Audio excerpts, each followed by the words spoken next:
مفتی وسیم دہلوی کے بیانات کے لیے مفتی صاحب کے official channel MWA Islamic channel کو سبسکرائب کریں۔ نبی اکرم صلی اللہ علیہ وسلم نے اپنے معمولات کی پابندی کی تاکید فرمائی ہے۔ جب ہم کسی عمل پر کاربند ہو، پابندی کے ساتھ اس عمل کو کرتے ہو تو اس عمل کو پابندی کے ساتھ کرتے رہا کریں، چھوڑے نہ کریں۔ جیسا کہ بعض مرتبہ ہوتا ہے کہ انسان کسی مجبوری اور عذر کی وجہ سے بعض عملوں کو چھوڑ دیتا ہے، حالانکہ اگر اس کے پاس وہ عذر شرعی ہے تو اللہ تبارک و تعالیٰ نہ کرنے پر بھی اس عمل کا ثواب اس کے حق میں لکھ دیتے ہیں، اس کو عطا فرماتے ہیں۔ یہ کب ہوتا ہے؟ جب کہ ہم بیمار ہو جائیں یا مسافر ہوں یا اسی طرح سے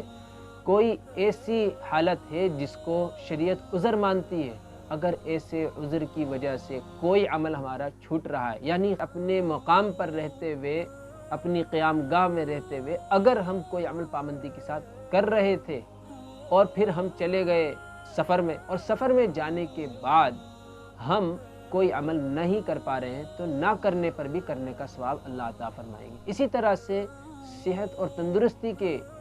حالات میں جب ہم کسی عمل کو پابندی کے ساتھ کر رہے تھے اور پھر اچانک ہم بیمار ہوئے اور بیماری کی وجہ سے ہم کوئی عمل نہیں کر پا رہے ہیں تو اللہ تبارک و تعالیٰ وہ عمل جو کہ فرض کے علاوہ ہے اور بیماری میں ہم نہیں کر پا رہے ہیں، سفر میں ہم نہیں کر پا رہے ہیں، اللہ تبارک و تعالیٰ نہ کرنے پر بھی اس پر کرنے کا ثواب عطا فرماتے ہیں۔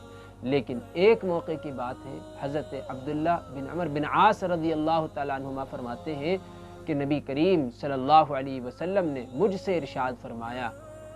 کہ یا عبداللہ لا تکن مثل فلان، کہ تم فلاں شخص کی طرح مت ہو جانا، کانا یقوم،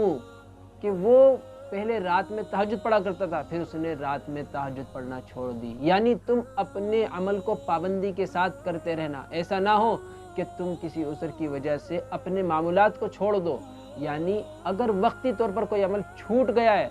تو کوشش یہی ہو کہ مکمل طور پر نہ چھوٹے، بلکہ ہم واپس اس کو اپنے روٹین میں لانے کی کوشش کریں، اور اللہ تبارک و تعالیٰ کے یہاں سب سے زیادہ وہی عمل ہمیں فائدہ پہنچاتا ہے کہ جو عمل ہم پابندی اور اہتمام کے ساتھ کرتے ہیں، چاہے وہ تھوڑا ہی کیوں نہ ہو۔ ٹھیک اسی طرح سے جس طرح سے ہم کھانا کھاتے ہیں پابندی کے ساتھ، وقت پر ٹائملی اگر ہم کھائیں اور پابندی کے ساتھ کھائیں تو ہمیں فائدہ کرتا ہے، اور ہم ایک وقت نہ کھائیں اور دوسرے وقت میں زیادہ کھا لیں اور ٹائم سے نہ کھائیں تو ظاہر سی بات ہے ہماری صحت کو نقصان دیتا ہے۔ ٹھیک اسی طرح سے عمل چاہے تھوڑا ہو لیکن پابندی کے ساتھ ہو، وہ ہمیں فائدہ پہنچانے والا ہوتا ہے۔ اللہ ہم سب کو اپنے عملوں پر پابندی کے ساتھ، اہتمام